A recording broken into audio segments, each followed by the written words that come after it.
te whakarongo mai koe ki te reo irarangi o Aotearoa. This is Checkpoint on RNZ National. I'm Lisa Owen.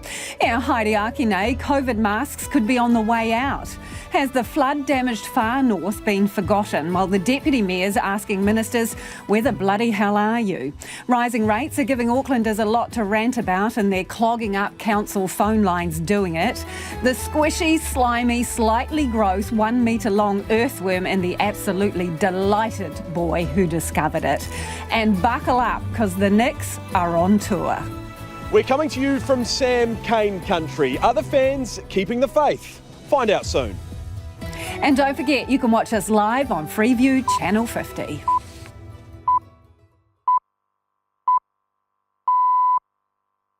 RNZ News at 5 o'clock. Kia ora, I'm Marama Tipole. President Joe Biden has delivered an impassioned defence of American democracy.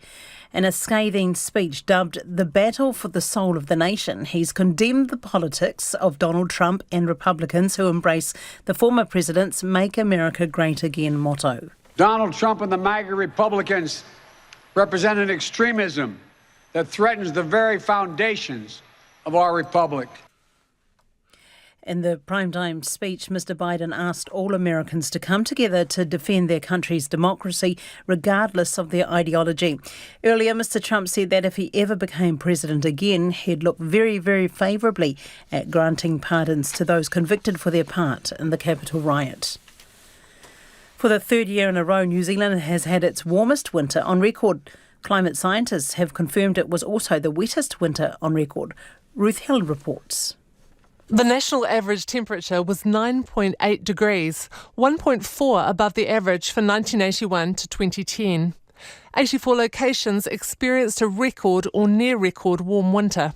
NIWA says there were several key factors, including the influence of La Niña, higher sea temperatures, and the backdrop of global climate change. Scientists say it's likely the extreme rainfall events this winter were more intense because of climate change. The National Party says the COVID traffic light system should be scrapped and replaced with clearer rules. Government officials are reviewing the system to see if all its settings are still fit for purpose. National's COVID-19 response spokesperson Chris Bishop says it had some merit at first, but has never been applied logically or consistently. We've spent 95% of the time at orange. We've just continually tinkered with what orange means. People find it very confusing. We're into a new paradigm now with the case numbers trending down quite rapidly. So we need to scrap the traffic light system, just have some simple rules around masks, some simple rules around isolation periods, and just go from there. Chris Bishop says mask wearing should be limited to hospitals and aged care facilities. A law professor says New Zealand has an historic opportunity to reform a political donations regime at risk of corruption, and it should seize it. New Zealand regularly tops the global anti-corruption charts, but Timothy Kuna says loose electoral laws could jeopardise that reputation. The University of Auckland professor describes the donations regime as porous, having few limits and high disclosure thresholds. He says an independent review currently underway is a chance to fix the system once and for all. A discussion document will be issued next month. There's more about this on Checkpoint and in Focus on Politics at 6:30. For the second time in 4 years, the power company Vector is being taken to court by the Commerce Commission. This time it's for failing to meet minimum standards of electricity supply. Nicholas Poynton reports. Vector is the country's largest distributor of electricity and gas, supplying more than 500,000 homes and businesses in and around Auckland. However, the Commission says it has failed for 4 consecutive years to meet the minimum requirements for reliable supply. In civil proceedings in the High Court, the Commission is seeking financial penalties.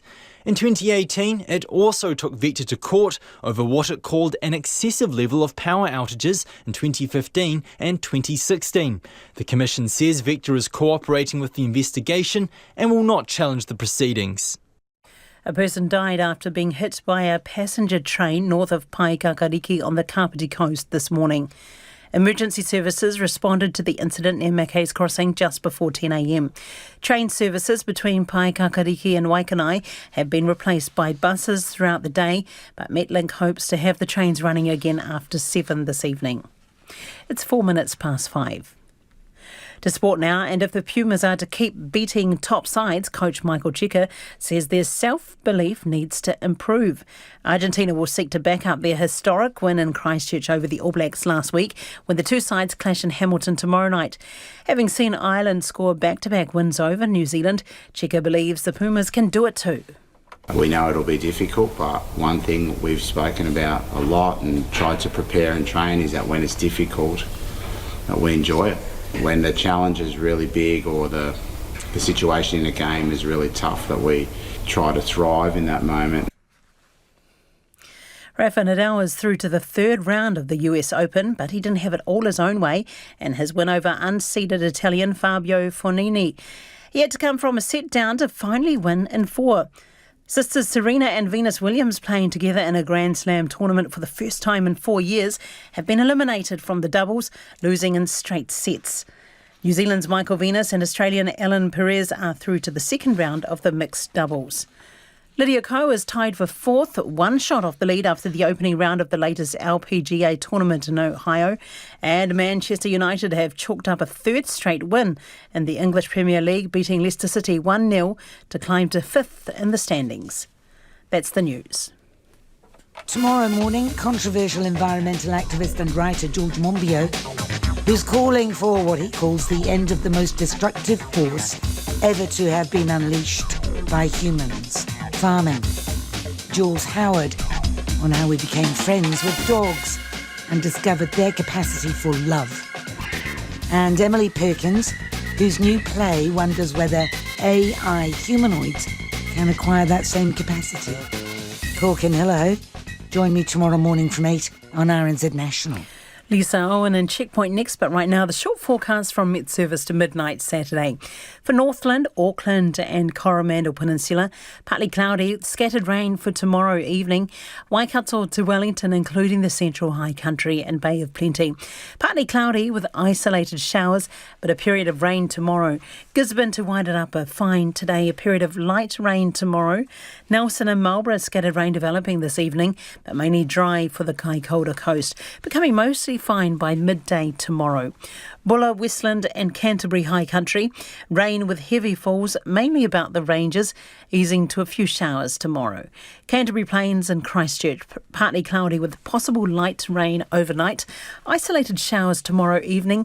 For Fiordland, Southland and Otago, scattered showers, increasing in Fiordland, Southland and Clutha tomorrow morning with hail possible, and the snow level lowering to 600 metres. And for the Chatham Islands, the odd shower turning to rain tomorrow afternoon. It's 7 minutes past 5. Kia ora rā e ho. Tēnā koutou katoa, no mai haere mai ki Checkpoint i tēnei rā, ko Lisa Owen tēnei. Coming up, we've got a cracker of a yarn. A Christchurch boy discovers a humongous 1 metre long earthworm in his backyard. 9-year-old Barnaby and his mum Jo are with us. But first, masks could be on the way out. New Zealand's COVID rules look to be in for a shake-up, with the Prime Minister confirming the traffic light framework is up for review. Opposition parties are urging the government to scrap the system and focus on refining the mask mandate instead.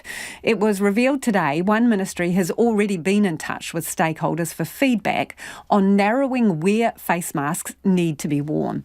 Here's our political reporter, Katie Scotcher. Wearing a mask has become part of life, but that could soon be changing. The Ministry of Disabled People this week contacted support providers asking for feedback on a proposal to significantly narrow where masks have to be worn. CCS Disability Action New Zealand's Chief Executive Melissa Smith suspects the government is considering making masks mandatory in only the most high-risk healthcare settings. There's a level of apathy that will mean that if masks are no longer required, nobody will be wearing them.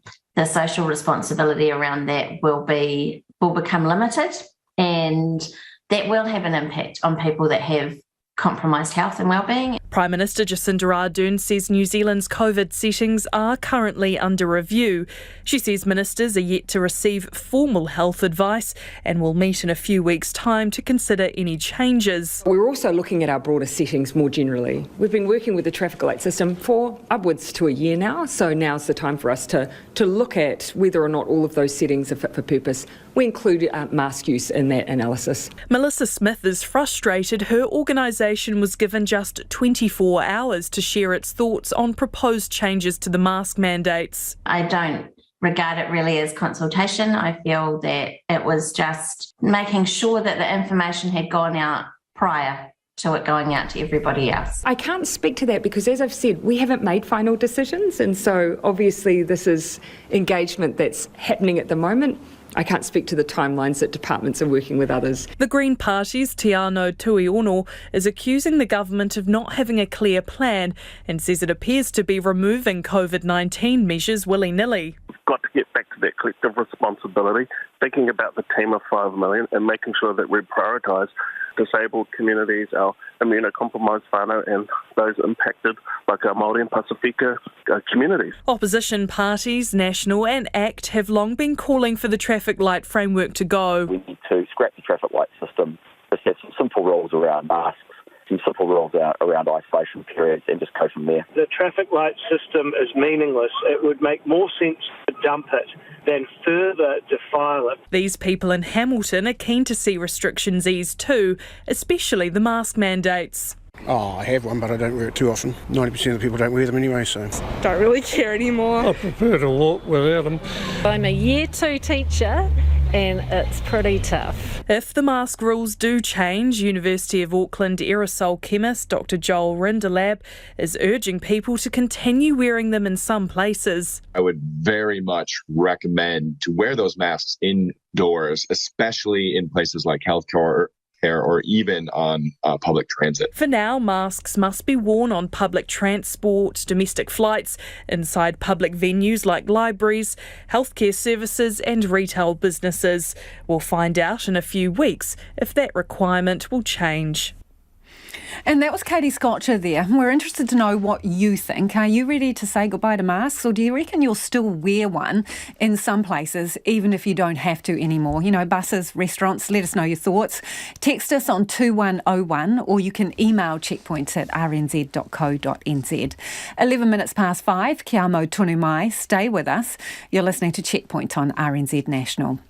Staring down the barrel of 7 losses in 9 games, the All Blacks face a mighty task to topple an in-form Argentinian side in Hamilton tomorrow. An ill-disciplined New Zealand squad was beaten in front of a disappointed Canterbury crowd last Saturday. But time and time again this season, coach and captain have urged supporters to continue backing them. So will the fans in Hamilton oblige? Our reporter Nick Trubridge and cameraman Nick Munro are in Kirikiriroa. 2 Hamilton fan favourites return home. Sam Cane back at FMG, Coach Foster sticking with his 15. But do the fans remain faithful? Test match eve starts with the team on a PR offensive. Saucies, drills, signatures. At the end of the day, it's just a game and a few things haven't gone our way, so they'll be right this week, win by 20 plus. So. Tell us about the puppy. Yeah, so our puppy, his name is George, and he's named after George Bower. Who are you most excited to meet, mate? Tell me about it. Artie Savia, and Quincy Fire. Will Jordan, probably, and Samasoni Tukiaho. All Blacks are going to destroy Argentina. And dotted around the fringes, faithful fans go about their Friday business in cafes, walking footpaths, even road crews on the back of traffic trucks. Eventually, we had to expect the rest of the world to catch up, and we can't be perfect all the time. So, hopefully they can learn and grow and just get better. Win or lose, we're not going to, I hate on Facebook, go, sack the coach, sack the captain. They're the players. Shit happens, we win or we lose. You can't give up on the All Blacks. Everybody goes for a hard shift, eh? All players do. Even the Warriors are going for a hard shift, but you can't give up on them. As for Sam Cane and Coach Foster, well, they're rugby royalty here. Cane 133 games for the local franchise. Putaruru-born Foster 148 games for Waikato. But for some here, the faith is faltering. They should have replaced them both probably 2 or 3 months ago. It's too late, He's been given so many assurances now, and he's got the senior players on his side, apparently. So, yeah, it's too late. They're on borrowed time at the moment, aren't they? Still, this is Waikato country, Chiefs territory, where, for so many, Kane and the coach remain their guys. Yes, they are. You just got to do more running and get in there and tackle. I got fed up with it always being Crusaders being captain. I actually said to people on Facebook, Sam Kane, go out to the other provinces. And Kane's from Bay Plenty. He plays hard, he's a guy that's broken his neck and came back. I'd like to see people out on keyboard warriors, break their neck, get back and play rugby. They're still cool, still idols. But for some here, the game simply doesn't matter anymore. That sense of connection to the national team, the national game, seemingly lost. And the stadium's not even sold out. Normally if there was a game on, you'd never organise a party or do anything, but we're having our daughter's 4th birthday party on Saturday night and we probably won't watch the rugby. Oh, I'll have a watch. Yeah, that's right. I probably won't roar at the team or the referee quite as much as I used to. For those who remain glued to the screen, another test of faith awaits. And that was Nick Trubridge and cameraman Nick Monroe. The video for that story will be on our webpage. Do check it out. And pony up with some score predictions, please. You can text us on 2101 or email checkpoints@rnz.co.nz. We won't hold you to them. Where the bloody hell are you? That's a question the Far North Deputy Mayor wants answered by government ministers after asking them to visit the region, survey massive flood damage and help with long-term fixes. But till now, it's basically been crickets. State Highway 1, the main route north, is out of action at the Mangamuka Gorge and could be for months. Other significant roads are pretty knackered too, while Far North Deputy Mayor Anne Court joins us now. And do you feel a little forgotten? We feel very forgotten up here in the far north. We're watching the Minister and the Prime Minister fly around the top of the South Island, not once but twice, and good on them because we feel for our Southland brothers and sisters, and we're happy that they're spreading the money down there like confetti. But we have not seen one Minister, one MP, one roading contractor, one representative from Waka Kotahi, and not $1 in the far north. And why don't you think you're a priority? That's a very good question, and only the Minister can answer that. I've tried all the polite avenues. I've worked with his officers, and what started off as a very favourable yes will come up. The ratepayer will put on the helicopter, will fly you around, has now degenerated into stonewalling from the Minister's office that the Minister is busy, the Minister has a full diary, the Minister has a number of priorities, and it's not looking favourable for you in the far north. What is that? Well, what message does that send to your ratepayers? That tells 74,000 people up here that we're not a priority, and I took a severe issue with that yesterday, hence my email, where the bloody hell are you? So, when you say, where the bloody hell are you, who are you speaking to specifically? Who do you want to see with gumboots on out there having a look and going up in the chopper and surveying the scene with you? I want the Associate Minister of Civil Defence and Local Government, Kieran McAnulty, up here. I want Waka Kotahi up here. I want our local MPs up here. I want the people that can open checkbooks, bypass the RMA and the other roadblocks that Waka Kotahi put in place to get the money on the ground now. I hear, and we've heard on Checkpoint from a number of people, that the gorge is a mess, right? Is it worth repairing given inherent, characteristics of that particular strip of land? Is it worth it? My personal opinion is no, but that's a conversation that the residents and ratepayers up here will have to have. My catchphrase is fix, pause, repeat. Last time it went out for a year, it was 8 slips. This time we're looking at 15 and 42 possibles. So it's not going to be a few months, it's going to be years. So potentially you are asking the government to look at creating a new main trunk line, not relying on the detour route of State Highway 10 either, which is under pressure. You're talking big bucks, aren't you, Anne? We've got the roads here, they just need to be upgraded. They need bridges that are capable of taking 50 max trucks, they need to be widened, they need to be made resilient. I'm not talking about any more money, I don't think, than it will take to fix the Mangamukas, which is probably going to fall down again in the next rain event. Okay, so you've got the floor. What is the message to those ministers? We need you here. We need you up here with your gumboots on, with your checkbooks, with your ability to open doors and make things happen. 74,000 people up here are relying on you to do the right thing by them.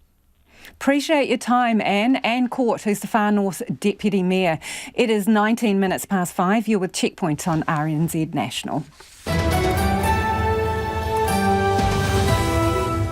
Homai or Whakaaro, we would love your feedback. What do you think? Has the Far North been forgotten? It's suffered from severe flood damage there too. One of their main routes, the main route, State Highway 1, could be out at the Mangamuka Gorge for months on end. The Mayor wants to see ministers with boots on ground up there. 2101 on text. You can tweet us at Checkpoint RNZ or the email address checkpoint@rnz.co.nz. Time to go to the headlines now. Ko marama anō tēnei. Thank you, Lisa. The National Party says the COVID traffic light system should be scrapped and mask wearing limited to hospitals and aged care facilities. Government officials are reviewing the system to see if all its settings are still fit for purpose. National's COVID-19 response spokesperson Chris Bishop says it had some merit at first, but has never been applied logically or consistently. Argentina's vice president has survived after a man drew a gun on her in a crowd, but the weapon seemingly misfired. He pointed the weapon directly at the head of Cristina Fernandez de Kirchner and reportedly pulled the trigger. A building industry leader says more support for training on construction sites could reduce deaths and injuries. WorkSafe is fed up with the rate of death and injuries on sites and is warning those at the top of the companies that they need to make changes. Nick Farrelly, the director of Edge City Builders and chair of New Zealand Certified Builders, says more penalties and more inspectors could make a difference. Niwa says that this winter was both the warmest and the wettest on record. It's the country's third consecutive warmest winter in a row. Of the 10 warmest winters on record, 6 have occurred since 2013. And southern Pakistan is bracing for yet more flooding. A surge of water is flowing down the Indus River. Record monsoon rains and melting glaciers in the northern mountains have already inundated a third of the country. For traffic, I don't have anything to report, but please let me know if you do know. And for our weather around the country, Northland, Auckland and Coromandel Peninsula, partly cloudy, scattered rain tomorrow evening. Waikato to Wellington, including the Central High Country and Bay of Plenty, partly cloudy with isolated showers, but a period of rain tomorrow. And down to the deep south, Fiordland, Southland and Otago, scattered showers, some hail possible, and snow level lowering to 600 metres. It's 21 minutes past 5. Hey, thanks, Marama. Before you head off, how do you feel about earthworms? Oh, well, the small ones are right, but not too keen on the big ones. Yeah, a bit creepy and slimy. Well, boy, do we have a story for you. Stand by.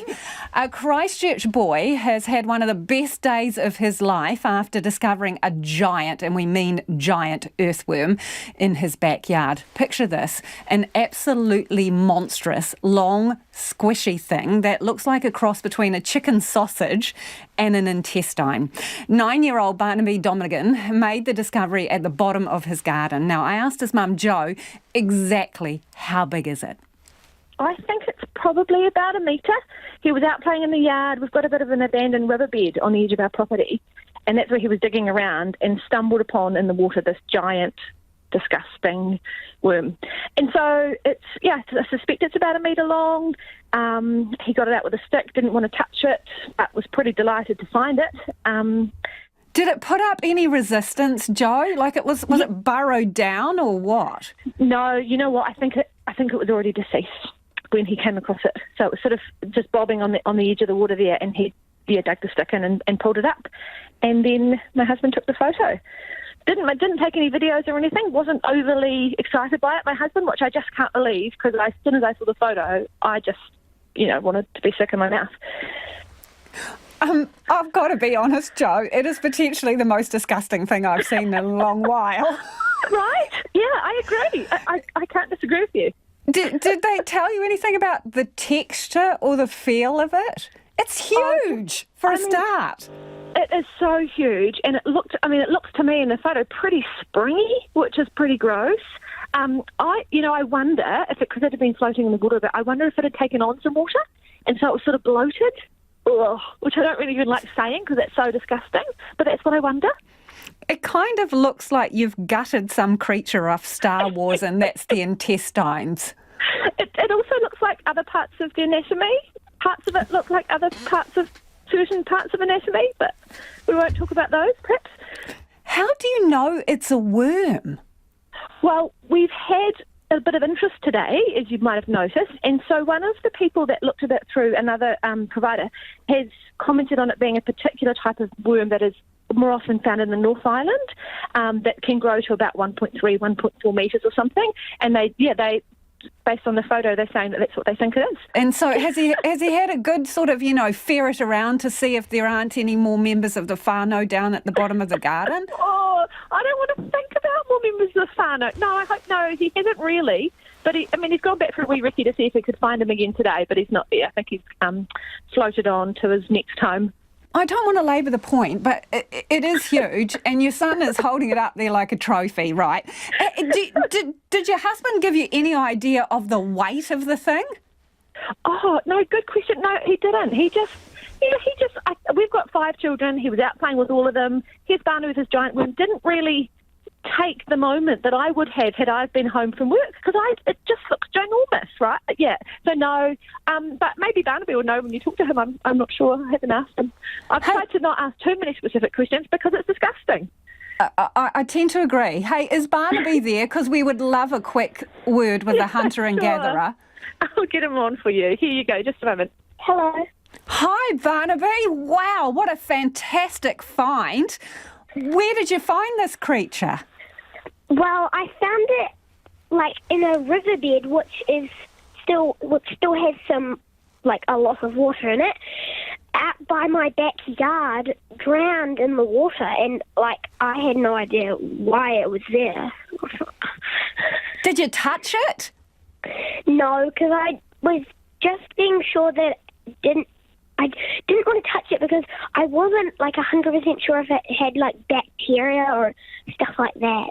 So did you know it was a worm? Because I would have been a bit scared that it was a snake.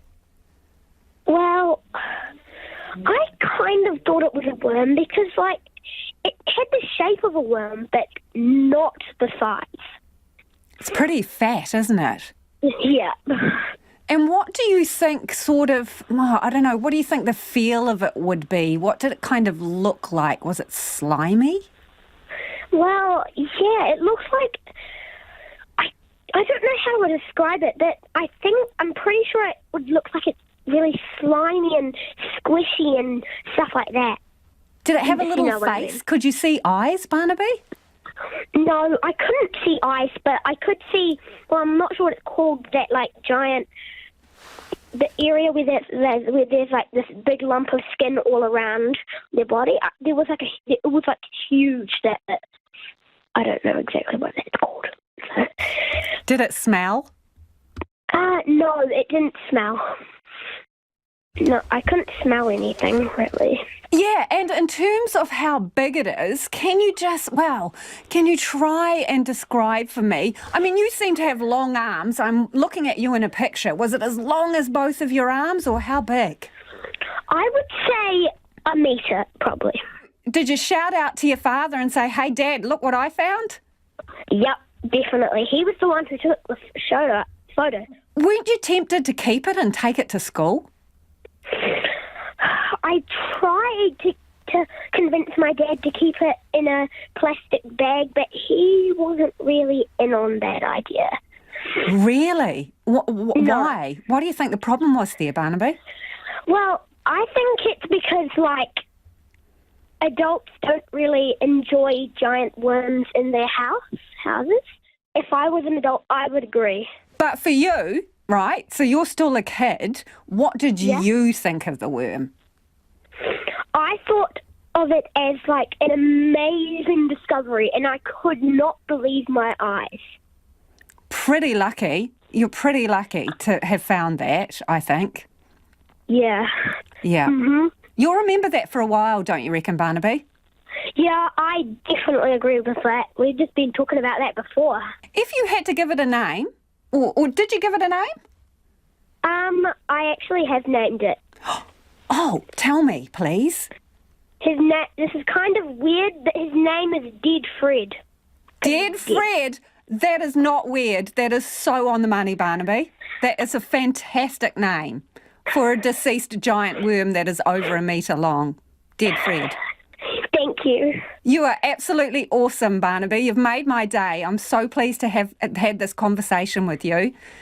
Thank you so much. I'm as happy as you are. And that was 9-year-old Barnaby Domigan there, who is an absolute delight. And you can go to our Facebook page and webpage, if you dare, to see the picture of a very proud Barnaby with his aptly named worm, Dead Fred. It is a doozy. It is 29 minutes after 5. Kia amo tonu mai. Stay with us. You're listening to Checkpoint on RNZ National, and it's time for the business news. Ko taku hoa e nai ko Nicholas Poynton. Nicholas joins me in the studio to talk about business. I mean, that's a hard act to follow, isn't it, Nicholas? I was just thinking to myself, it was the stuff of nightmares, but really? I'll try and do my best. Are you one of the adults who would be against putting it in a plastic bag and keeping it in the house after the fact? I would be against that, Barnaby. Yeah, exactly. Me too. I'm on your team. Okay, let's go to the ComCom, taking Vector to court again. The power company, what's gone wrong? Yeah, the competition regulator is taking the Auckland Lines company to court for what it calls failing to meet minimum standards of electricity supply for 4 consecutive years. Essentially, it's pointing the finger at the company for excessive power outages.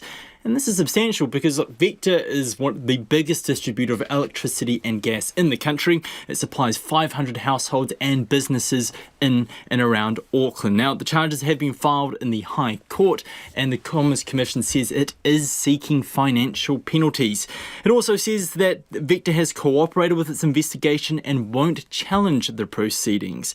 And as you alluded to, this is not the first time this company has fallen foul with the regulator. Back in 2019, it was fined $3.6 million for successive outages between 2015 and 2016. Now, at the time, it blamed that on an increase in storms, and get this, increased traffic in the Auckland city, which made it difficult to go and get to where the power outages had occurred, so it could repair them. Look, that probably speaks to just the nature. Congestion caused delays in repair. Who would have thought, eh? Yep. The cost of traffic, maybe. But look, this is now before the court. It will be interesting to see what sort of fine the courts will hand out to Vector, given this is not their first run-in with the regulator. But the message is clear from the Commerce Commission. If you're a lines company, you don't uphold your duties, we will come after you. Right, keep the lights on. Scammers apparently getting alarmingly sophisticated. What are they up to now? Yeah, well, it seems as consumers begin to wisen up, the scammers are adapting. A survey from the Westpac Bank of about 1,300 of its customers shows that 87% say that they've received an unsolicited message, be it by way of text, phone call or email in the past 6 months. But interestingly, 49% say it's harder to identify these fraudulent messages. And we asked the bank today about, has the total loss, financial loss to your customers increased over the past year? They wouldn't give us an exact figure, but say that it has doubled. But the point that they said that really stood out to me was that they say that the way scams are going now, it's sort of challenging the notion that scams, it's older people or the people who are not necessarily tech savvy who are the most likely to be vulnerable to these sorts of crimes. Because they use the example, they say that scammers are adjusting. They're looking to use people's personal information to try and impersonate organisations like a bank, like a government department, into tricking them into handing over more information or PIN codes or verification codes to try and get them to part ways with their money. And they've released a recording today of a phone call between one of its customers and one of the scammers. I suggest you actually go listen to it because it is incredibly alarming. The person who calls up the bank's customer already has their phone number, he has their name, he has their bank account number and their card details, and they essentially try to say that someone in Mexico is using their card fraudulently, trying to encourage them to sort of give them more information, cancel their card, send them a verification code, get them to repeat that verification code over the phone, but it was actually a verification code for an online purchase. Now, Westpac, they managed to thwart this person's attempt, but it is truly alarming. It shows the lengths that these scammers are trying to go to. And their advice was, you've got to look out for the red flags. One, they say, is that a sense of urgency. If anyone's telling you that you need to quickly do this, log onto your bank account online or make a payment as soon as possible, immediate red flag, hang up straight away. The other one is mentions of unusual payment systems. Essentially, if you hear the word Bitcoin on a phone call from a bank, yeah, you should probably hang up straight away. And they also say if it's too good to be true, it probably is. And if you are ever concerned, call your bank up straight away. Let them know. Let know the necessary advisors on this, like Cert NZ. Okay, let's take a gallop around the markets, please. Well, the NZX is up 18 points after what's been a rather rocky week to 11,629. The dollar trading at 60.6 US cents, 89.3 Australian and 52.5 pence. Thanks, Nicholas. Ka kite. Nicholas Poynton with business news there. Rising rates are giving Aucklanders a lot to rant about, and that's clogging up the council call centre. This year, the city had an average general rates rise of 3.5%, with a climate change levy of 2.2% on top of that. Add to that an average increase in property valuations of 34% since 2017, with some areas up as much as 59%. All of that means significantly bigger rates bills for some property owners. Our producer Tom Taylor talked with some of those affected. My name is Adi. I live in Glendowie with my husband, who's 65. I'm 64, and our rates have gone up by 20%. You know, I get a real bee in my bonnet about that because I think the council's just pushing retirees out of the city, and what they're ending up with is a really unbalanced society. It's getting to the point where we're thinking we won't stop our work because we'll have to keep working to pay the rates. My name is John Case. I live in Glenfield, and our rates have gone up just under 30%. We're over $1,000 in 1 year. So we're up over $4,000 in 1 year.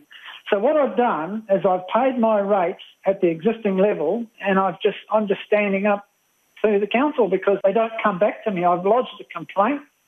So what I'm going to do is pay my rates until you come back and do another valuation, which is fair for me as a ratepayer, you know. Like, I'm retired now.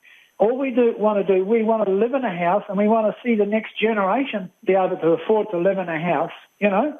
But the way things are going, the next generation are going to be renters. They won't own the houses. And right now, if you ring Auckland Council, you get a message warning of delays because of the rate queries. The Council's Head of Rates and Valuations and Data Management, Ronwyn Heath, says it happens every year. They're ringing up to talk to us about their rates accounts. They're ringing up to ask questions about the new climate targeted rate. What about the valuations? What are they asking or saying about the valuations? They're interested in the valuations because we've based our rates on the valuations that came out earlier this year, which were also based on a time in last year, which was June 21. So that was the market at June 21. So sometimes it's just a case of understanding what was going on then. So a lot of people are facing significant rates hikes in their bill due to a rise in valuations and the increase in rates. What are their options? For example, we've spoken to a pensioner who says they're only going to pay the old portion of the rates, not the increase. What happens when someone decides to do that? Well, we would first of all encourage someone to chat to our credit control team before making the decision to either half pay or short pay their rates invoice. We have people who specially are trained to talk to people and help them through this time.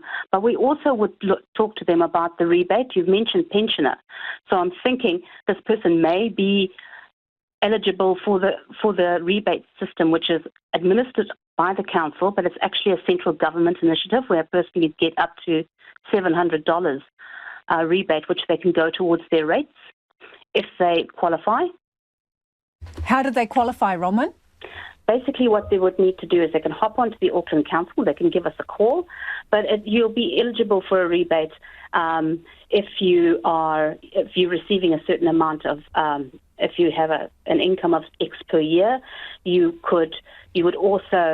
We need to know that you are living in the property, that you're a homeowner, because this system is to encourage people to stay in their homes. And just as a fun fact, is we processed over 15,000 last year, and that nearly comes down to about 9.7 million. So 15,000 Aucklanders received this help last year. Bronwyn, how many people are overdue with their rates? As I said, we've only just had the instalment date on the 31st of August, so we don't have any idea at the moment because some payments could be taking a bit of time to get to us, and we do take that into account when we're looking at our rates payments. The other suggestion that one of our listeners has made is that you should freeze rates once a person is retired. How do they get someone to listen to that? Who should they talk to? Well, I'm sure they could put that in a submission.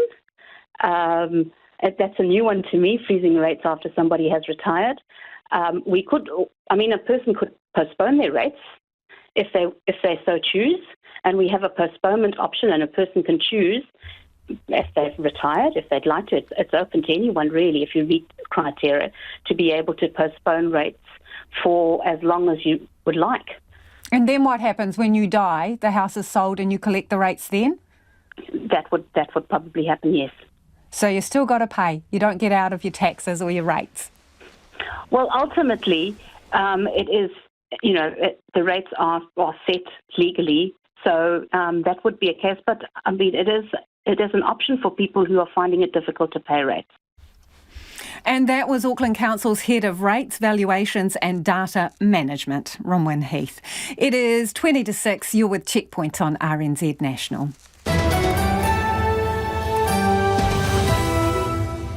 Would love your feedback on that one. Homai o whakaaro, rates in Auckland. Are you, managing to pay your bill? Have you put in an appeal against your valuation? What have you heard back? Text us on 2101 and what are you doing? Are you going to pay your bill? You can tweet us at Checkpoint RNZ or the email address is checkpoint@rnz.co.nz. Let's go to the headlines now. Ane amarama mina pita pita kōrero. National says mask wearing should be limited to hospitals and aged care facilities. Government officials are reviewing the traffic light system to see if all its settings are still fit for purpose. National's COVID-19 response spokesperson Chris Bishop says the system should be scrapped. Far North District Deputy Mayor Anne Court says the region is feeling forgotten as it struggles with the main road to Kaitaia being damaged. Deputy Mayor Anne Court told Checkpoint they're happy to see their South Island brothers and sisters getting government help, but would like some help up north too. Niwa says this winter has been both the warmest and the wettest on record. It's the country's third consecutive warmest winter. Of the 10 warmest on record, 6 have occurred since 2013. Numerous days of extreme rainfall also led to it being the wettest winter. And the military in Pakistan is trying to evacuate as many people as possible in the south by plane and boat as they remain trapped in vast flooded areas. Entire towns and villages are submerged and officials are warning there's more water coming. And rugby fans are being urged to plan ahead for tomorrow night's clash between the All Blacks and Argentina. Large crowds are expected at Hamilton's FMG Stadium, and spokesman Ben Slatter says fans should plan their journey ahead of time. He says all tickets state a specific gate for entry to the stadium, so fans need to know where their gate is located. It's 5:42. Quick look around the country for our weather. Northland, Auckland and Coromandel Peninsula partly cloudy, scattered rain tomorrow evening. For those going to the game, I guess Waikato to Wellington, including the Central High Country and Bay of Plenty, partly cloudy with isolated showers but a period of rain tomorrow. And if you're in Bulla, Westland and Canterbury High Country, rain with heavy falls mainly about the ranges, easing to a few showers. I have got a little bit of traffic here, Lisa. Nothing about anything snaking along the motorway.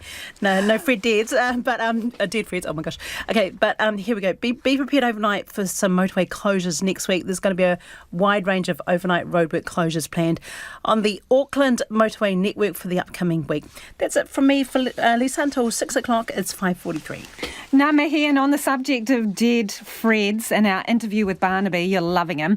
Ken says Barnaby was way more fun to interview than politicians. I tautoko that one. Someone else says Barnaby rocks. He's a total charmer. He's got excellent radio presence. And Sarah says, so with abundant thanks to Barnaby, I propose we initiate the Dead Fred Award, which would go to the slimiest worm of the week. I think the Beehive will give us plenty of candidates to consider. Do keep your feedback coming, 2101. WorkSafe has been accused of being all talk after it issued a warning to construction companies. It's getting tough on those who put workers' lives at risk. Some workers are still in Auckland's Middlemore Hospital being treated for burns after an explosion at a construction site a week ago. Since January last year, at least 2 construction workers have died every month, and 1 person a day has been seriously injured. WorkSafe CEO says too many people are dying due to a lack of care in the construction sector, and there needs to be significant change. Ane Te Kairi reporter, Rachel Graham. Here's our reporter, Rachel Graham. Words are cheap. We heard that after Pike River. What's changed? That's Morris Davis, the National Secretary of the Amalgamated Workers Union, New Zealand's biggest construction union. He'd love to see a safer environment for construction workers, but says just telling people to value lives over cost-cutting won't make a difference. Instead, Davis says they need more inspectors on the ground and tougher legislation to penalise people who create unsafe work environments. And I think corporate manslaughter is that legislation to actually make the accountability start from the board all the way through the supply chain down to the worker on the ground, because it's normally the worker that always gets killed. It's normally the worker that always gets injured. It's not the CEO, it's not the board members, it's the workers.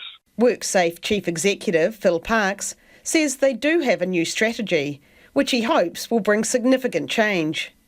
He says everybody who has influence and control over construction work needs to change how they do business. Every time we see this, we see risk exported down the supply chain and we see vulnerable workers being harmed or killed at work. So I'm being very clear. If you're further up the supply chain and you have influence and control how construction projects are done, we expect you to put people ahead of price. Nick Farrelly, the Director of Edge City Builders and Chair of the New Zealand Certified Builders, says more penalties and more inspectors could make a difference. But he'd also like to see more training. They should actually subsidise possibly the training so that more people go and do the training and make it part of your requirements to become a licensed building practitioner. Health and safety lawyer and partner at Chapman Tripp, Garth Galloway, says all WorkSafe has done is restate the legal obligations of the construction companies. He says WorkSafe has been focusing on the construction sector for several years, and there's been little change in the stats. There really does seem to be a resourcing issue here. They only have a certain number of inspectors. The inspectors are good people doing good work, but there is a limit to them. But Garth Galloway fears that could come at a cost. If WorkSafe put an increased focus on construction without any increase in funding, other areas of its work will suffer. A former Gloriavale woman has told a court the Christian community is not a safe place for children. Virginia Courage says children aren't the most important thing, making money is. Jean Edwards reports. Virginia Courage was born into Gloriavale but left with her family in 2019. She told the court the community was straying from the Christian faith. I had been extremely concerned for quite some years about the safety of our children at Gloriavale, as the community had developed a culture of unchristian behaviour. Mrs. Courage told the court her eldest daughter Anna was treated horribly and deeply unhappy. She wanted her to live with her brother 30 kilometres away, but Gloriavale's leaders instead sent her to her grandparents in Australia. All of a sudden it had changed from having our daughter to go somewhere close for a few weeks at 10 p.m. to midnight that same night. Her father was driving her off to Christchurch with a fare to Australia. Anna Courage eventually returned to New Zealand and, along with her mother and 4 others, is seeking an employment court ruling that they were Gloriavale employees. Virginia Courage says Gloriavale's women were perpetually exhausted, and at one point in 2016 the girls and women worked almost every night for 6 months. And often these people have got 10 kids, including a young baby, or pregnant too. I remember getting to the end of that year and thinking, are they trying to work us to death? Mrs. Courage told the court volunteers don't exist at Gloriavale and women worked in disgraceful conditions. To say that Gloriavale is a Christian community is wrong. It is a cheap labour camp, work camp for women. She says there was no food allocated for babies under 12 months who instead ate from their mother's share, and women were separated from them while they worked. As well as that, Mrs. Courage says it wasn't safe to be around certain men when she was a young girl. They referred to it as a holy kiss and cuddle.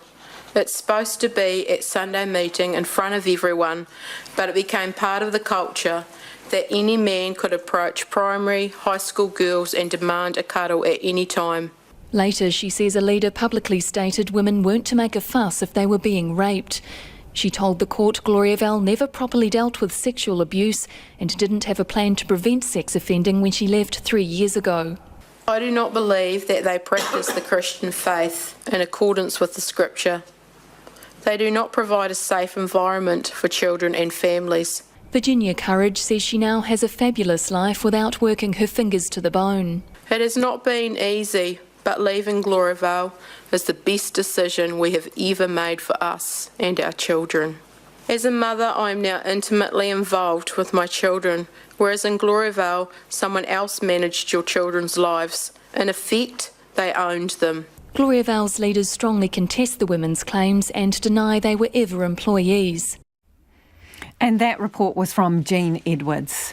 And sticking with the theme of all creatures great and small, Aussie ecologists are hoping people will hop on board with building backyard frog hotels after the creature's habitat was destroyed in the Victoria bushfires.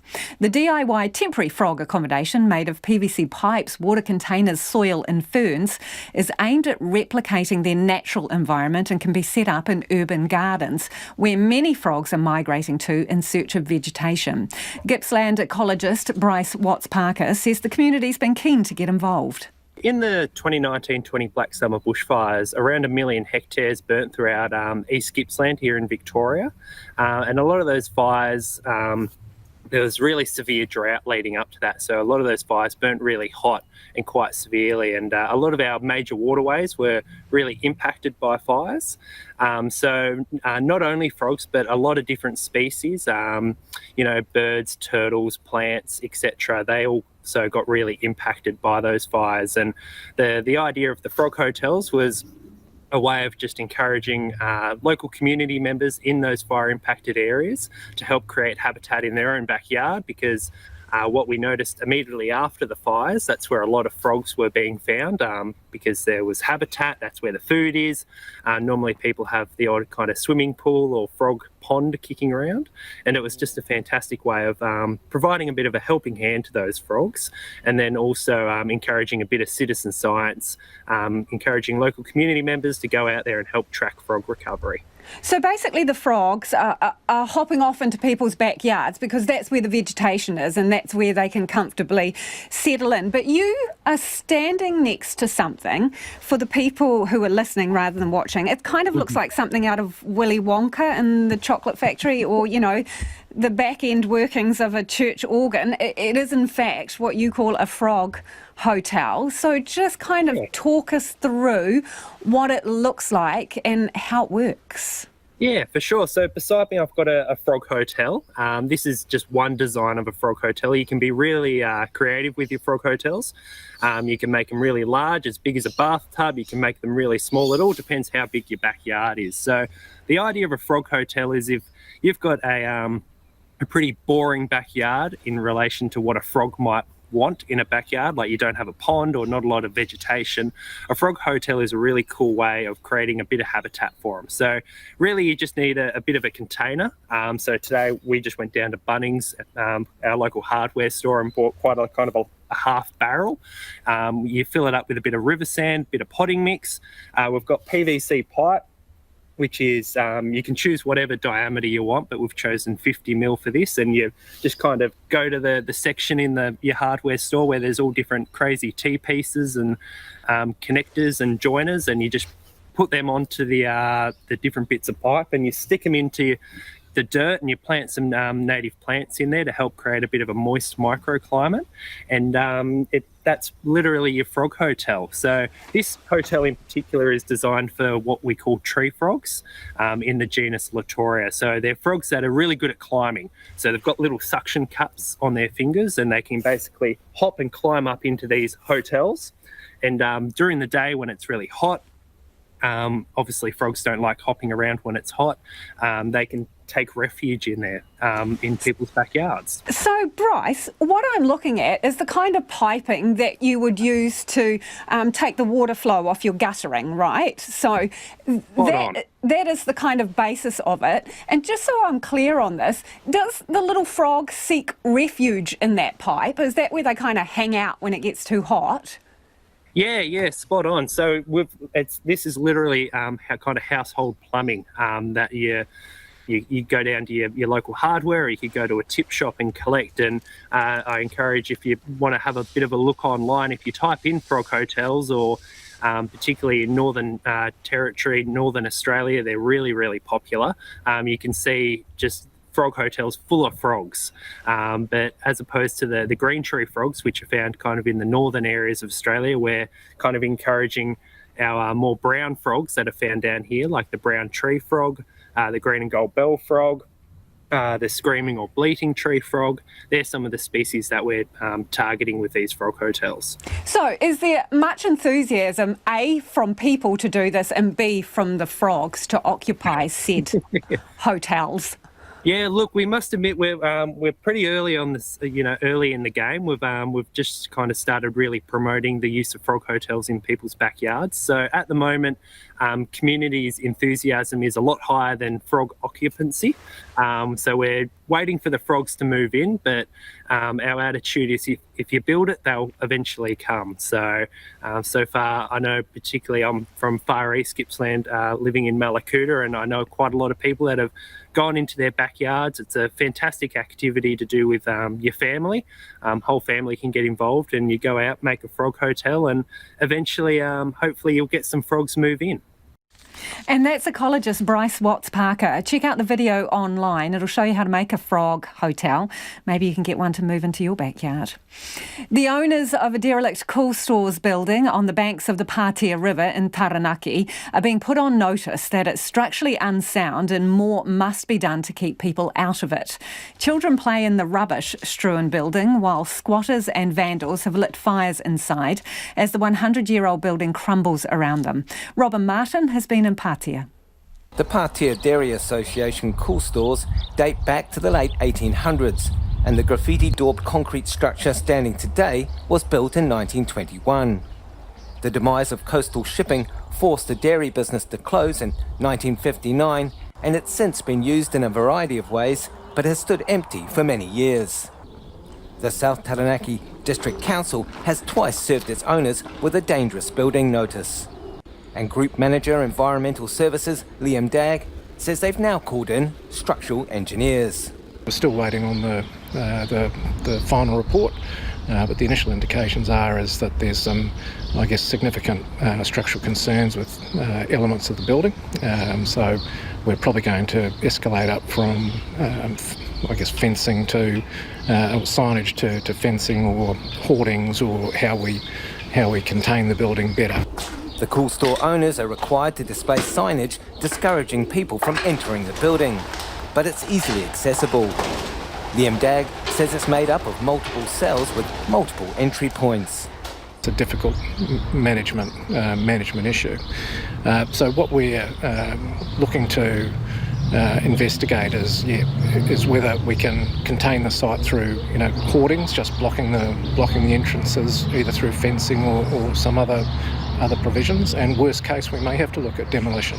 Jack Dwyer is a member of the Patea Historical Society and the local community board.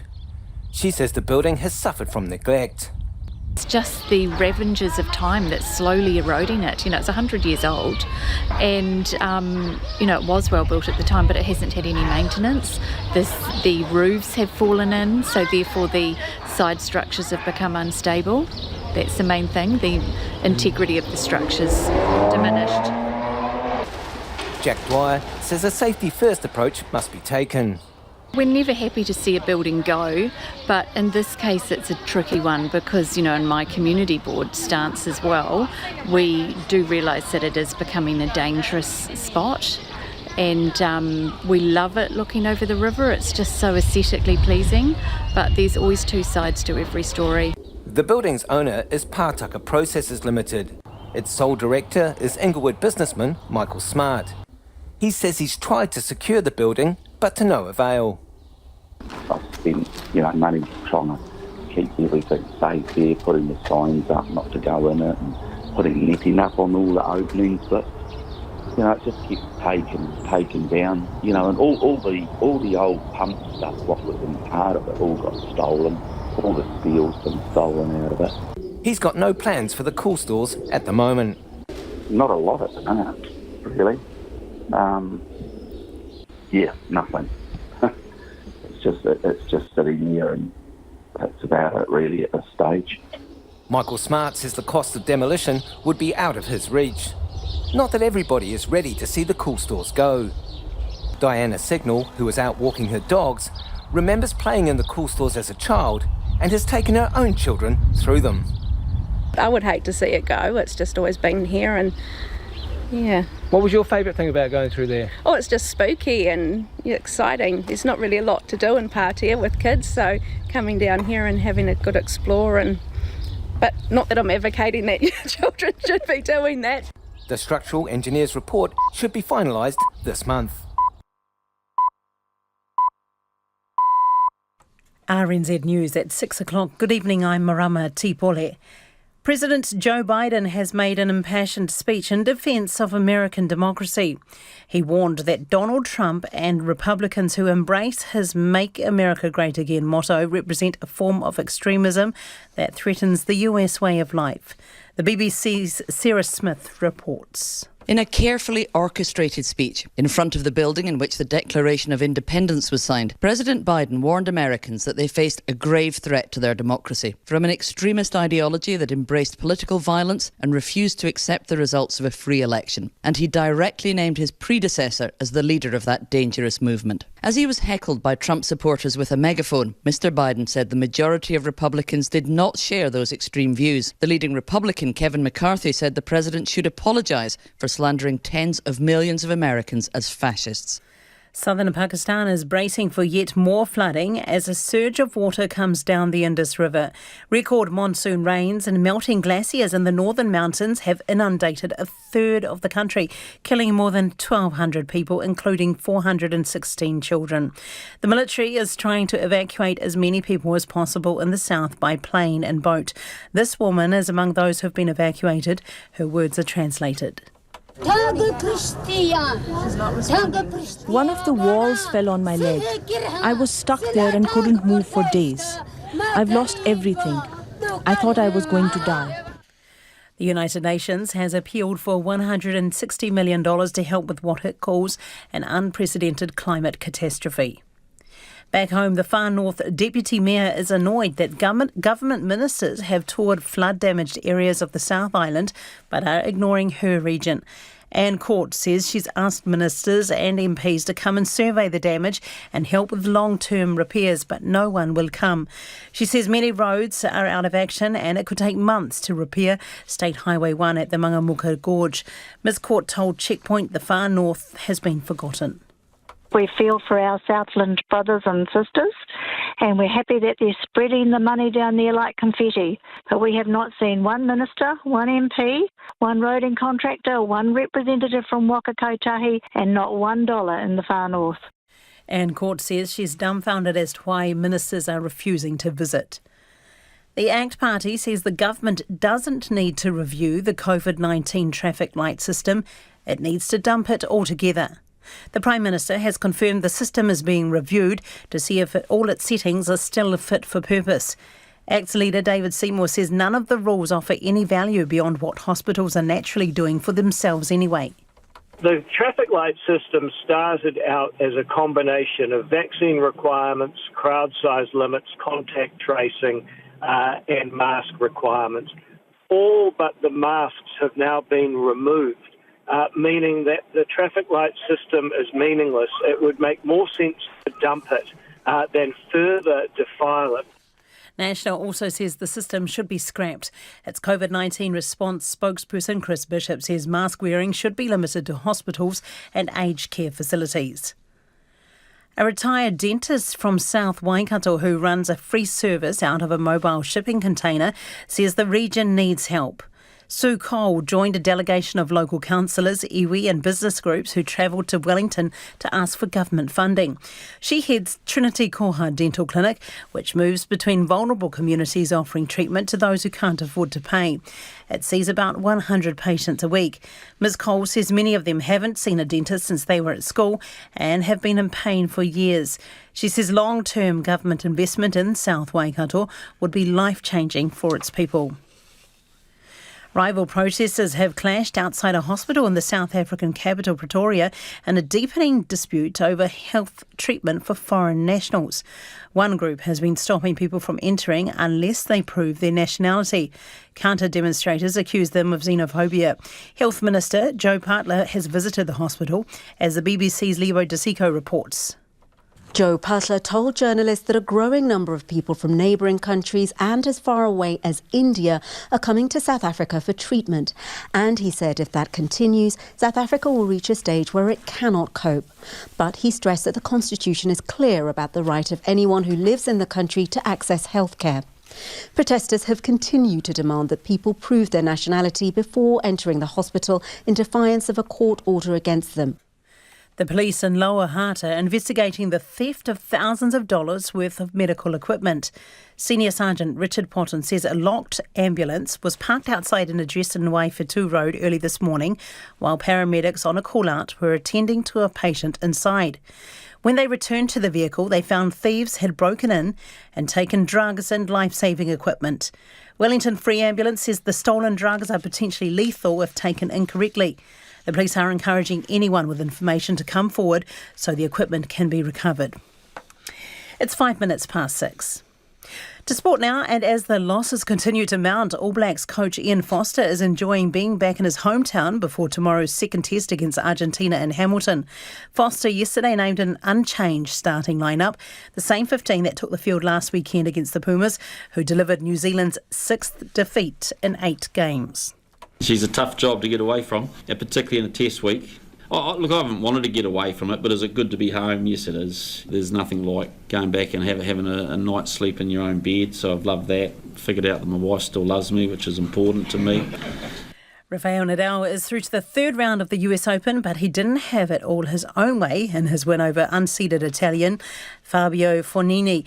He dropped the first set 2-6, but won the next 3 6-4, 6-2 and 6-1. One of the worst starts probably ever, but yeah, that's part of the game, you know. And I was lucky, honestly, that Fabio makes some mistakes in that second set, and then I was able to win that set, and then the things become a little bit more normal now, but of course wasn't a good match. Serena and Venus Williams, playing together in a Grand Slam tournament for the first time in 4 years, lost their first round doubles match in straight sets. And Manchester United have chalked up a third straight win in the English Premier League, beating Leicester City 1-0 to climb to 5th in the standings. That's the news. Country Life this week is with 3,600 ewes, 5 dogs and 2 tiny tots. I'll get the next gate, okay?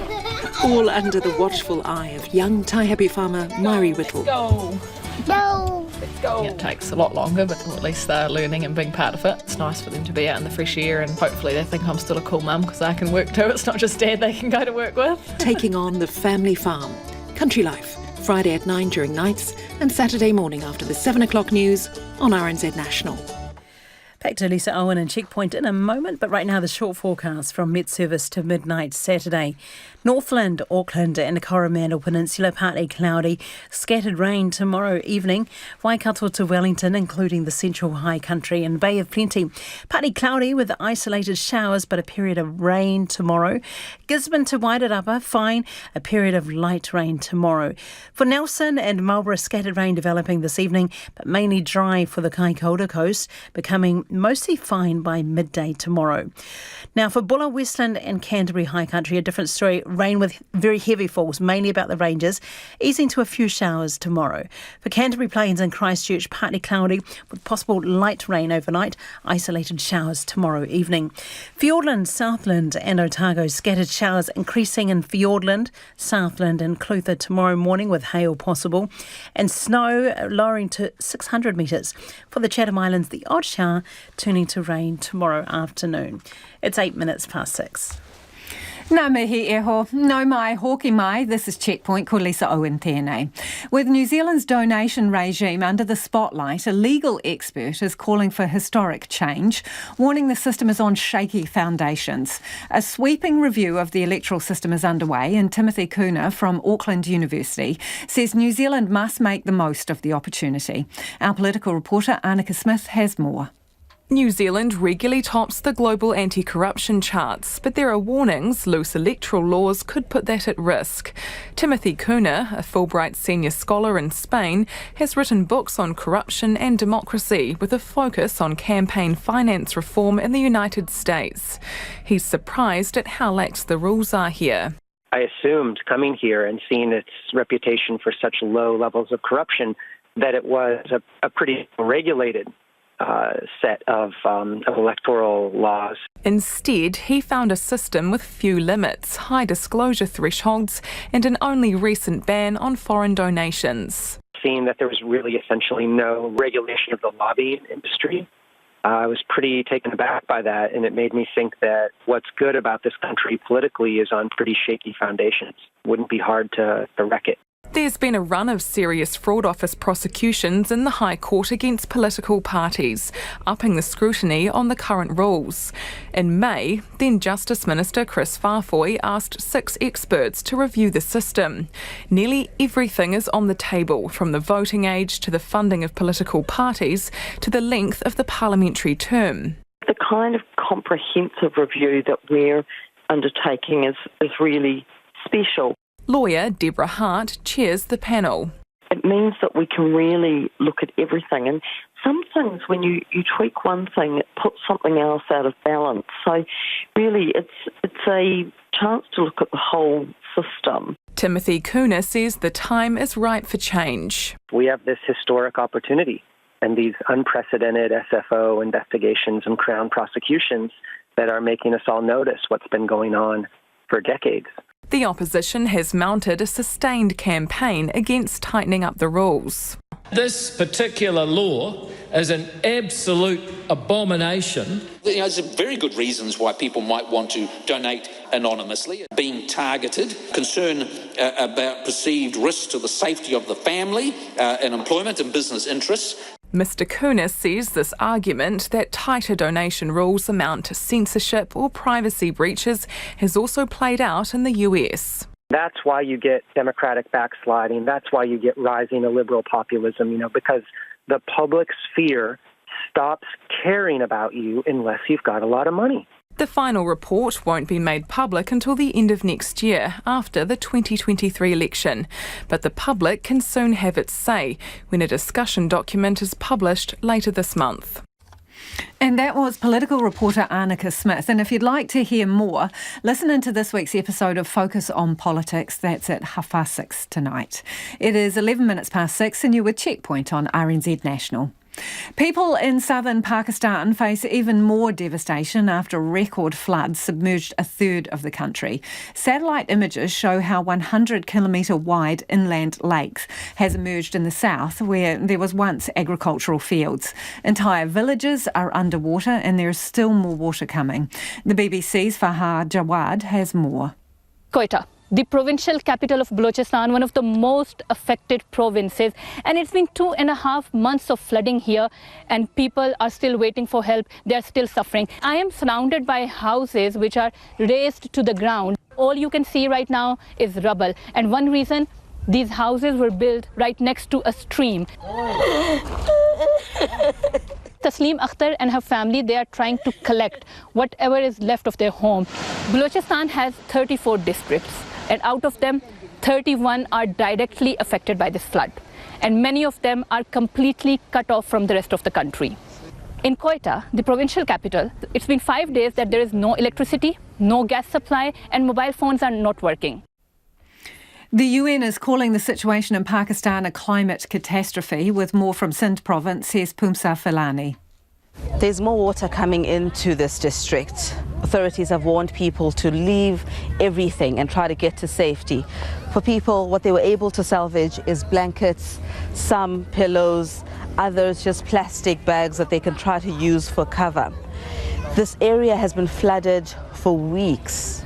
and their water levels have been high already. But there's now a secondary threat of water that's coming down from the mountains, threatening to flood this entire region. Authorities tell us that about 250,000 people are in danger. They need resources to get them out, they need a place to take them, and both of those things currently there simply aren't enough of. It's unclear to these people when help is coming. They don't know how long they're going to need to stay here, and they don't know if food is even going to come. There are people, if nothing happens within the next day or the next few hours even, that there are people whose lives are in danger, and they are worried that they just don't have enough resources to get everyone to safety. The military is using planes and boats to evacuate those who are stranded, but many more are still in the path of the flood and need to be moved, and there isn't much time left. With the crucial November midterms in sight, President Joe Biden has given a scathing speech taking aim at Donald Trump and his supporters. President Biden is currently on something of a publicity tour, trying to capitalise on a series of policy wins. His latest speech in Pennsylvania, given during prime time in America, has laid out how the Make America Great Again movement is a threat to democracy. Too much of what's happening in our country today is not normal. Donald Trump and the MAGA Republicans represent an extremism that threatens the very foundations of our republic. Now, I want to be very clear up front. Not every Republican, not even the majority of Republicans are MAGA Republicans. Not every Republican embraces their extreme ideology. I know, because I've been able to work with these mainstream Republicans. But there's no question that the Republican Party today is dominated, driven, and intimidated by Donald Trump and the MAGA Republicans. And that is a threat to this country. President Biden was speaking at Independence Hall in Philadelphia, where the US Declaration of Independence was signed. The theme of the speech was the battle for the soul of the nation, and comes shortly after Donald Trump strongly hinted he would grant pardons to those convicted for their part in the Capitol riot. MAGA Republicans do not respect the Constitution. They do not believe in the rule of law. They do not recognize the will of the people. They refuse to accept the results of a free election. And they're working right now, as I speak, in state after state, to give power to decide elections in America to partisans and cronies, empowering election deniers to undermine democracy itself. In a speech of his own today, the top Republican, Kevin McCarthy, hit back that Joe Biden had severely wounded America's soul. He also called on the president to apologise for slandering tens of millions of Americans by calling them fascists. It is 17 minutes past 6 and you're with Checkpoint on RNZ National. Western nations are welcoming a report by the UN that found China has been carrying out serious abuses against Uyghur Muslims and other ethnic minorities. The Foreign Minister, Nanaia Mahuta, says it's deeply concerning and she wants Beijing to take action. The BBC's Caroline Hawley has more on the international fallout from the report. A mass incarceration of a people collectively repressed in the name of Chinese security. Human rights groups have warned for years of horrific abuses against the Uyghurs, but now the long-awaited verdict of the UN speaks of forced medical treatment and sexual violence, and it says the world must now pay urgent attention to what's happening in Xinjiang. There is, it says, credible evidence of torture possibly amounting to crimes against humanity. Really pierces this Chinese government facade that there is nothing to see in the Uyghur region. Well, there is something to see. So these are no longer allegations. This is a confirmation of horrendous human rights abuses in the region at the moment. This was the UN High Commissioner for Human Rights in a much criticised visit to China in May. Last week she said she'd been under pressure not to publish the report. It was finally released just minutes before she ended her 4-year term, to fury from China. The so-called assessment is orchestrated and manufactured by the US and some Western forces. It is wholly illegal and invalid. The report is misinformation, which serves as a political tool for the US and the West to strategically use Xinjiang to contain China. China has always denied running internment camps, insisting they're vocational training centres for willing students. But it's never allowed unfettered access to any of the locations of the camps in Xinjiang. So for the Uyghurs, the UN report is an important vindication, recognition of their suffering. And that was Caroline Hawley reporting. Minister Kieran McAnulty's office has been in touch about our earlier interview with the Far North Deputy Mayor Anne Court. Anne Court has invited ministers up north to see the damaged State Highway 1 south of Kaitaia, which could be closed for months and months. Now, the minister says he acknowledges the difficulties faced by Far North communities. He says he's been in regular contact with Far North Mayor John Carter regarding the effects, and his office has been in regular contact with the Mayor and Deputy Mayor to organise a time to see the impacted roads in person. He says he's meeting with the Far North District Council in Kaikooi on Thursday as part of his engagement with rural and provincial councils, which is an opportunity for councils to raise local issues. To the UK now, everyone's having a say on how to tackle spiralling energy costs. With winter fast approaching, many businesses are worried they won't survive. In fact, according to the International Monetary Fund, British homes are expected to be the worst hit in Europe. The BBC's Simon Jack has more. How can we solve an energy crisis that threatens millions of households this winter?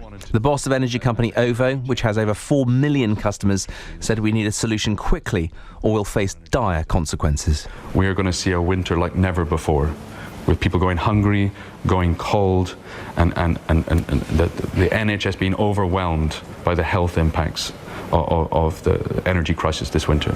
So, how exactly can households be protected? OVO's 10-point plan includes bringing forward existing support. All households will get £400 and those on qualifying benefits an additional £650 paid from October for the next 6 months. Get that all this side of Christmas. Stop charging people on prepayment meters more per unit than people who pay monthly. But the centrepiece, establish a massive government-backed fund of tens of billions of pounds the energy companies can borrow against to keep bills low. A similar proposal was rejected by the Treasury because it was going to give the same relief to richer and poorer households. This plan sees support taper off as you earn more. But neither this plan nor the price cap cover businesses, which include this sheltered housing development, which is already having to pass on rising costs to residents like Maria and Richard Blamey, whose bills have tripled. I don't use the hairdryer anymore. Everything that needs electric we turn off. Cooking-wise, limits our cooking because it's using electric, so trying to keep it down as much as possible. The number of households unable to meet basic needs will rise by 3 million, and even typical households will see savage cuts to living standards, according to new research. The average household income is set to fall by 10% this year and next year, and that is the highest two-year fall that we've seen in the last century. Today, Prime Minister, till Monday, Boris Johnson enthusiastically backed a future new nuclear plant in Suffolk, but promised more help from his successor. So, we're helping people now with the cost of living, and of course there will be more cash to come, whoever takes over from me in the months ahead. Substantial sums, that's absolutely clear. The Labour leader said price rises needed to be stopped now. Freeze the price increases across the board for struggling millions of people. Freeze it. Don't do anything less radical than that, and use the excess profits from oil and gas companies as a windfall tax to pay for that. Whoever becomes Prime Minister on Monday, the intervention will need to be big if it's to match the size of the crisis that sits right at the top of their inbox. Ukrainian forces are trying to seize the upper hand over Russia with a counter-offensive before winter comes. It's already underway in the south of the country, but Kyiv wants to expand the operation into the Donbass to the east and around Kharkiv further north. The BBC's Quinton Somerville has this report from the front line. In Donbass, there will be no harvest. As Russian shells fall about us, these fields and furrows are instead ploughed by gun tracks and fighting men. Ukraine's National Guard leads us through the barrage. They pause only briefly and by the cover of tree lines. This is a war of artillery, of seemingly limitless firepower, and of scorched earth. The destruction is measured in the square kilometres. With phosphorus and cluster bombs, Russia burns and scores what it seeks to capture. A canopy of acacias gives some protection from drones, but from here onwards they must go on foot. The breakthrough in Kherson has buoyed spirits, even as Russia's dominance in Donbass rings out loudly. But this war isn't only being fought at long distance. Q, there's a landmine here. Careful.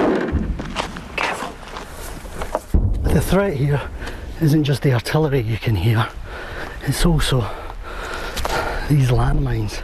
They're all along this pathway. That's why I'm following very closely in the footsteps of the men ahead. There's another one.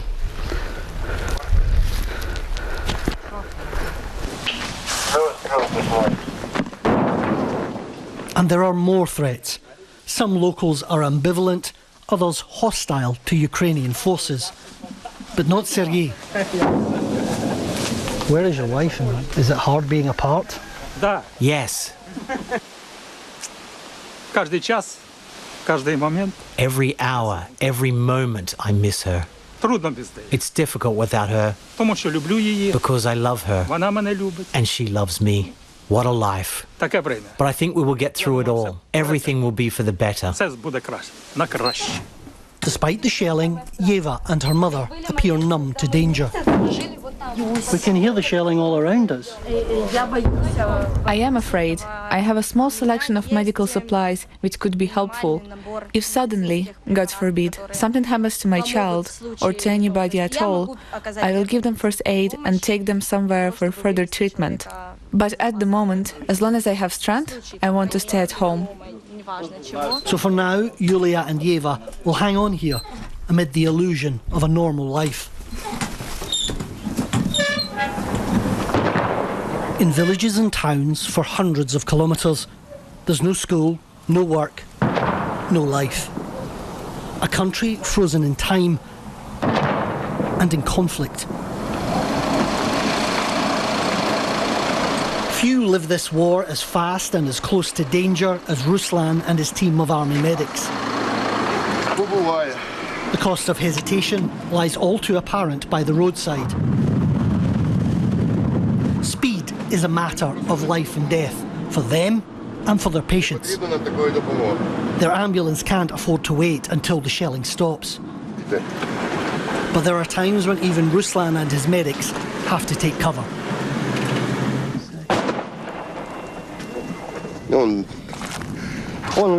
Over there you can see smoke. Their mortar is working. Ruslan, we can see Russian incoming mortar fire here. What do you do when you have casualties out there and this kind of firepower's coming in? What decisions do you have to make? We see the enemy, and the enemy sees us, but the enemy hides in the tree line there, disguising himself. We can't do that. Our ambulance is exposed. We have to pick up the injured and take them out.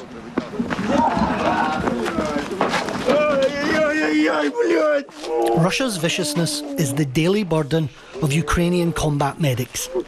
This man curses in agony. Only moments earlier he was wounded by a mine. They're still not sure of his injuries. But in this field hospital, they have an intimate knowledge of the damage that shrapnel and artillery do to the human body.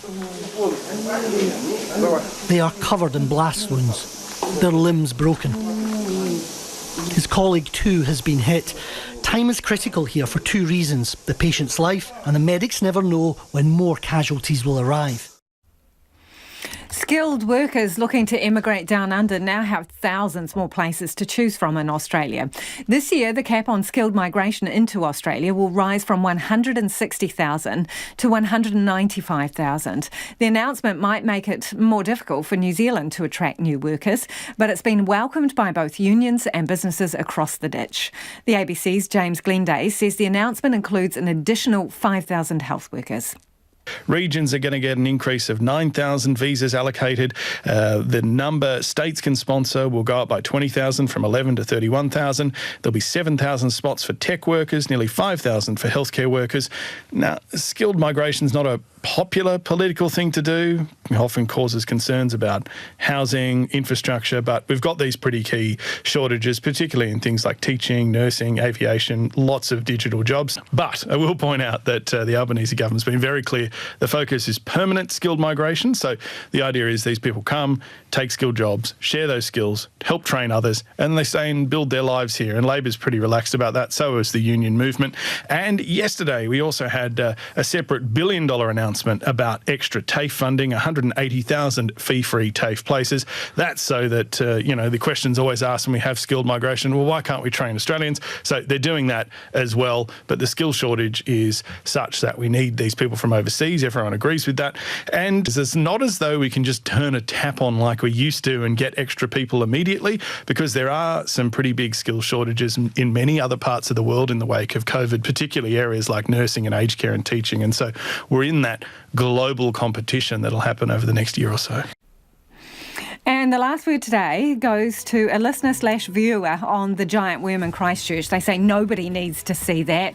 Oh, no, I reckon they do. Equal parts disgusting, yet totally mesmerising.